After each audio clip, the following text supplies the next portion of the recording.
Olá, seja bem-vindo às nossas aulas agora sobre indicadores fundamentalistas. E nós vamos começar então falando sobre a performance. E o que seria a performance? A performance é a capacidade da empresa de gerar dinheiro. Então, a gente consegue medir qual que é a capacidade da empresa em gerar dinheiro através dos indicadores fundamentalistas associados à performance. Então, a gente tem uma série de indicadores fundamentalistas e esses indicadores eles podem ser utilizados, como nós vamos ver agora, para analisar performance.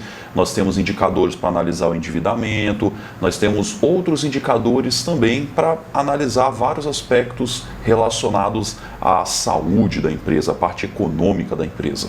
Então nós vamos estar vendo esses indicadores para a gente conseguir tomar uma decisão melhor de investimentos, a gente saber escolher melhores a empresa. Então como que a gente faz para escolher empresas que têm uma boa performance? Eu quero uma empresa que tem uma boa performance, uma empresa que gera caixa, é isso que eu quero. Então a gente consegue analisar isso. E como que a gente pode fazer então essa análise?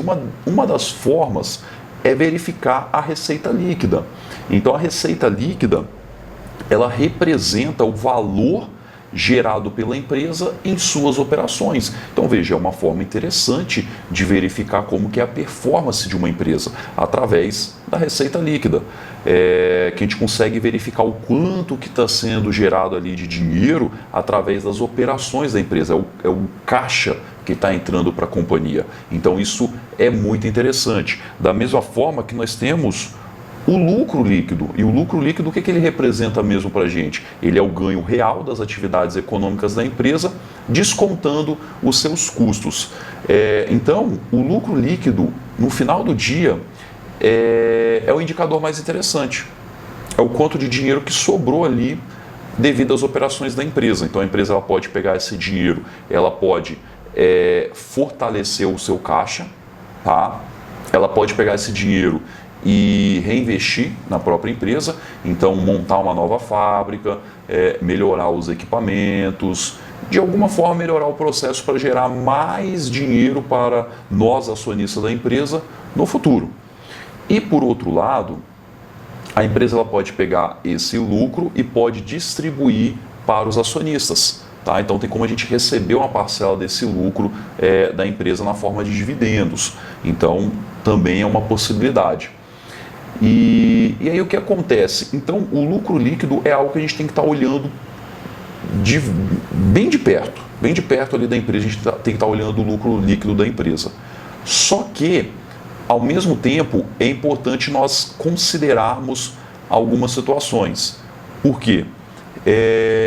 O lucro líquido ele pode estar apresentando um resultado ruim no curto prazo. Então imagina lá um trimestre e o lucro líquido está muito baixo. Você não pode olhar para a empresa e dizer que está sendo ruim esse resultado. Por quê? A gente não sabe o que está acontecendo com a empresa. Eu vou exemplificar. A Lojas Renner, ela quando abre uma loja, leva um certo tempo a maturação, que é essa loja ela atingir o pico de vendas dela, o pico de receita. Tá? Então leva ali aproximadamente 2 anos. Então imagine que a empresa ela abriu muitas lojas novas. O que vai acontecer?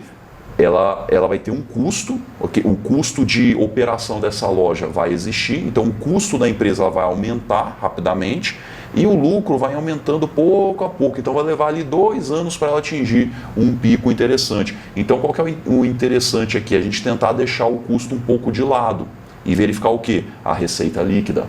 Então por isso que é interessante olhar os dois indicadores junto, né? Tentar casar os dois indicadores ali e verificar como que está o comportamento da empresa, para entender o porquê que o lucro líquido veio mais baixo. Será que foi por causa da receita, a receita que veio baixa? Aí sim pode ser crítico, né? Porque é sinal que a empresa está vendendo menos. Tá? Então aí já é um ponto de analisar. Agora, se o custo aumentou, claro que não é o ideal, a gente tem que entender o porquê que esse custo aumentou. Tá? Como que esse custo aumentou? Faz sentido? Se faz sentido, aí sim é um ponto que a gente pode estar considerando positivamente. Tá? Então, e a gente tem que sempre analisar esses pontos. Então, o que é o interessante aqui para a gente? Já vou antecipando aqui, coisa que a gente vai aprender mais para frente. Primeiro, nós vamos fazer essa análise fundamentalista, que é como se a gente olhar uma fotografia. Né? A análise fundamentalista é como se fosse várias fotos formando um filme da empresa ali nos últimos trimestres. Então, a gente vai olhar isso e vamos tirar algumas conclusões, assim, essa empresa parece estar boa, essa empresa historicamente ela apresentou bons resultados e por aí vai, né? Ela está com uma saúde boa financeira. Feito isso, a gente tem que entrar na parte de relatórios gerenciais da empresa, para entender como que a empresa gera dinheiro, o que afeta as receitas dessa empresa, o que faz ela ser mais lucrativa que a concorrente. Então, tudo isso a gente tem que analisar lendo o relatório gerencial da empresa. Então, a gente vai ter etapas para poder escolher se uma empresa ela é boa ou ruim para se investir. Então, vai levar uma série de etapas, não é somente fazer a análise fundamentalista dela através dos indicadores, a gente também vai ter que entender como que funcionam as operações dessa empresa, algo que a gente vai ver um pouco mais adiante. Tá? E no caso aqui, voltando então para essa aula, focando aqui na parte de receita e lucro, o que é interessante a gente verificar? A gente pode olhar em um gráfico, como que é esse comportamento, porque assim, se você tem uma empresa onde o lucro e as receitas dela, ela sobe, cai, às vezes não é interessante. Tá? Para traders, pessoas que operam ali mais no curto prazo, olhando ali janelas de até um ano, por exemplo, talvez pode ser interessante, né? Porque a pessoa ela espera um ciclo de baixa, compra essa empresa, espera um ciclo de alta, vende essa empresa, cai de novo, compra, sobe, vende.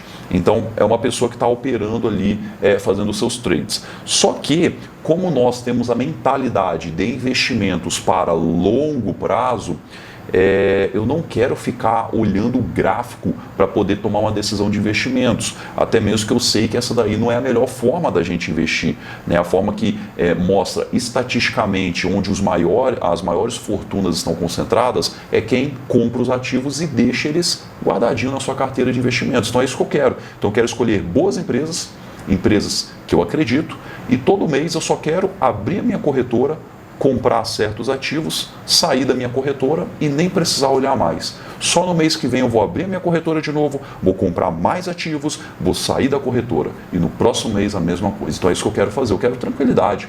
Eu quero chegar à noite em casa, deitar na minha cama e dormir tranquilo, né? Eu não quero estar preocupado com os meus investimentos, eu quero dormir muito tranquilo. Então para isso eu tenho que escolher boas empresas, eu não posso jogar numa loteria e ficar aqui torcendo para uma ação subir. Não, eu sei que se o investimento que eu fiz não subir, eu sei que no longo prazo ele vai trazer um bom resultado. No curto prazo pode ser que ele caia, entende? Então, por isso que é interessante a gente também verificar esses indicadores, principalmente você que é iniciante, se você está iniciando no mundo dos investimentos, pegar empresas que tem sempre ali ou um lucro e receita meio que constante ou que está subindo. O ideal é que está subindo, tá? E a gente consegue olhar isso através de gráficos e também através de números. Como através de números? Através do CAGR. O que é o CAGR? CAGR é o Compound Annual Growth Rate, que traduzindo aí representa a taxa de crescimento anual composta. O que quer dizer isso? O CAGR, a gente pode usar ele, geralmente é utilizado aí de 4 ou 5 anos.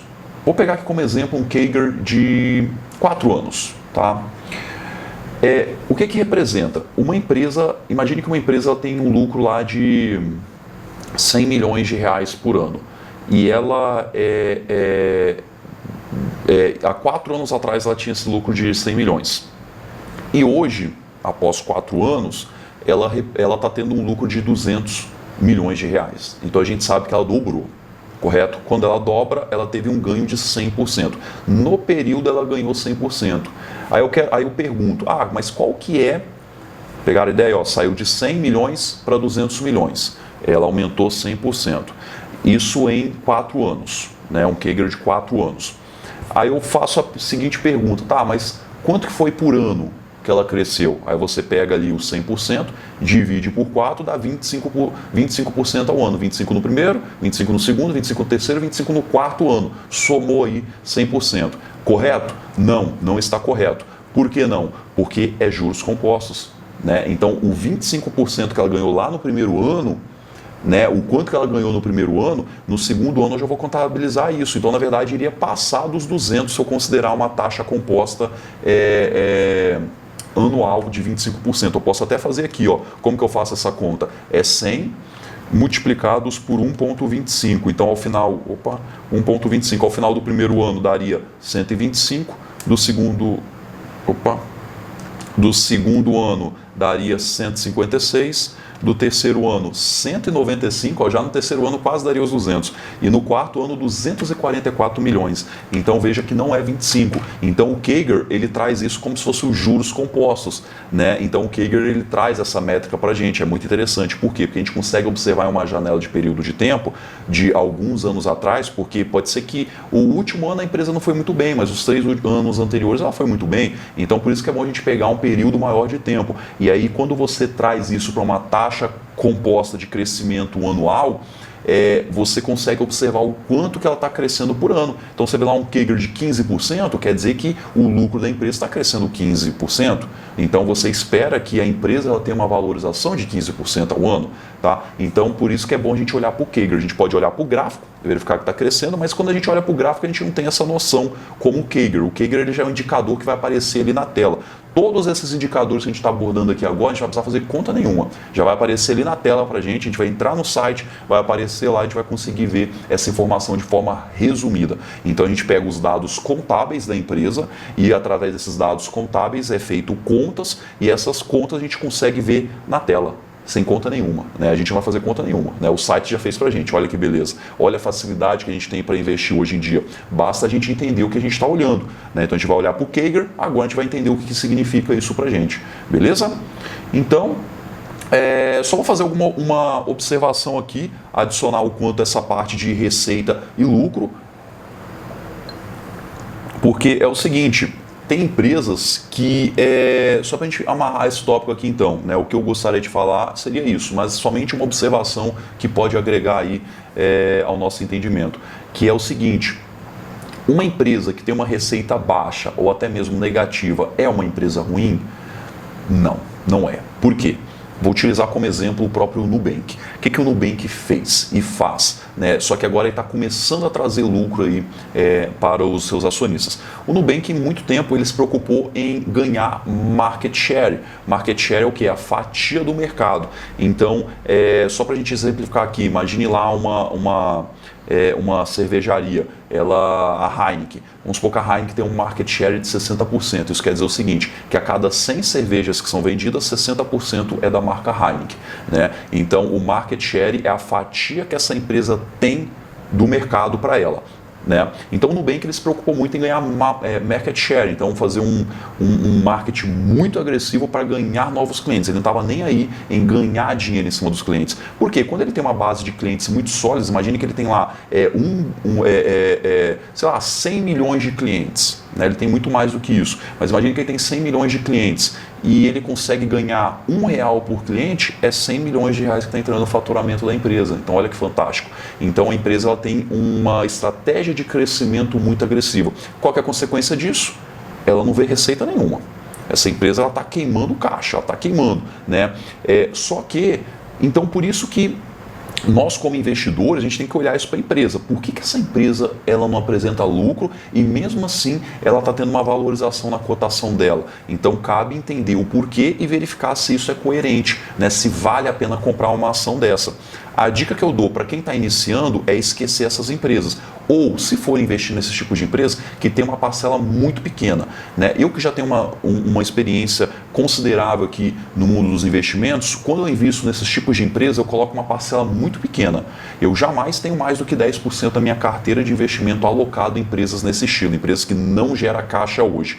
Tá? Porque isso é muito arriscado. Eu tento ter ali até 5%. Em raríssimos casos, eu já cheguei a ter próximo de 10%. Certo? Porque isso é muito perigoso. Até investidores mais experientes quebram a cara numa situação dessa. Procurem sobre as empresas do Eike Batista.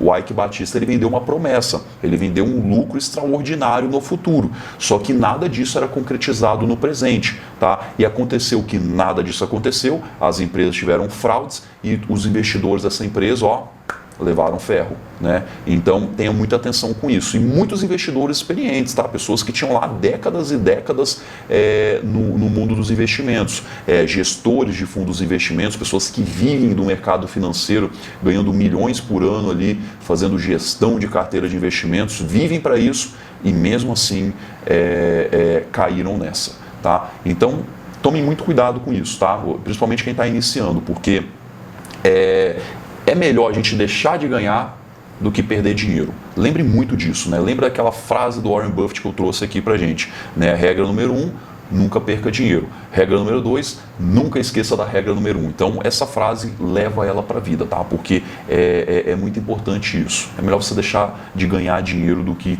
correr um risco muito alto e perder o seu dinheiro, ok? Então, foque nas empresas sólidas através desses indicadores. Empresas que geram caixa, empresas sólidas, empresas fortes. Porque empresa que está tendo lucro consistente, essa empresa ela nunca vai ver o seu patrimônio lá cair 70%, uma ação despencar 70%. Você não vai ver isso, você pode ver ela caindo 10% em um ano, 15%. Agora, geralmente, ela vai permanecer ou linear, né, deu uma horizontalizada ali, ou ela vai subir a sua cotação e você vai ganhar dinheiro com isso. Ou ela vai pagar dividendos para você e mesmo que a cotação esteja constante, você está ganhando dinheiro através dos dividendos. Beleza? Então vale a pena aí essa reflexão. E por essa aula seria isso. Um abraço e até mais.